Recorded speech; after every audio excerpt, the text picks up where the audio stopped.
Hello everyone. তো আমি খুব ভালো আছি, তোমরা সবাই কেমন আছো একটু জানিও। তোমরা সবাই জানো যে গতকাল আমার হাজব্যান্ডের বার্থডে ছিল, তো সেজন্য দেখো সব কেনাকাটা করলাম সেলিব্রেট করার জন্য, সারপ্রাইজ। তো দেখো তারপর আমি চিকেন কিনছি, বোনলেস চিকেন, ফ্রাইড রাইস রান্না করার জন্য। ফ্রাইড রাইস আর চিলি চিকেন রান্না করব। তারপর আমরা একটুখানি চপের দোকানে গেলাম, চপের দোকানে গিয়ে একটু চর্বির চপ খেয়ে নিলাম।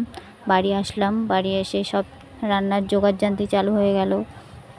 তো দেখো আমি ফ্রাইড রাইস আর চিলি চিকেনের সব কিছু কেটে নিয়েছি, নিয়ে মাংসটা ম্যারিনেট করে রেখেছিলাম এসেই আগের থেকে ম্যারিনেট করে। তো এখন চিকেনটা একটু পকোড়া ভেজে নেব, ঠিক আছে।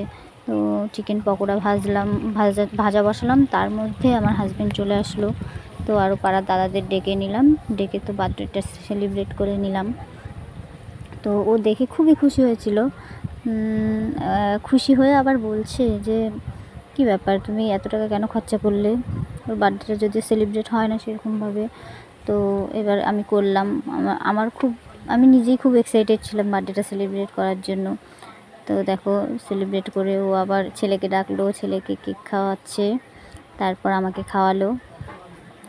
খাওয়ানোর পরে আমরাও ওকে খাওয়ালাম, খাইয়ে তারপরে আরও সব দাদারা ছিল ওদেরকে দিয়েছি।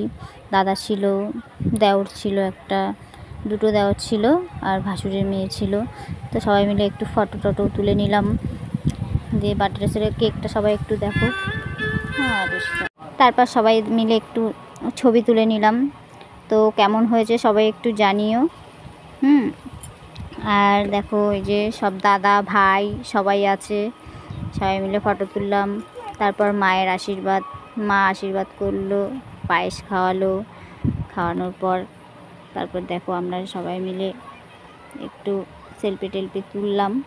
সেলফি টেলফি তুলে তারপর দেখো এই যে আমাদের ফ্রাইড রাইস রেডি, পায়েস, তারপর এই যে চিলি চিকেনও রেডি। চিকেনটা কেমন হয়েছে সবাই একটু জানিও। তারপর আমি একটু ঢং টং করে একটু ফটো তুলে নিলাম, সেলফি তুলে নিলাম, কটা ফুলটা নিয়ে হাজব্যান্ডকে ফুল গিফট করে নিজেই ফুল নিয়ে সেলফি তুলেছি। তো সবাই কেমন হয়েছে জানিও, চ্যানেলটাকে সাবস্ক্রাইব করে দিও। ধন্যবাদ।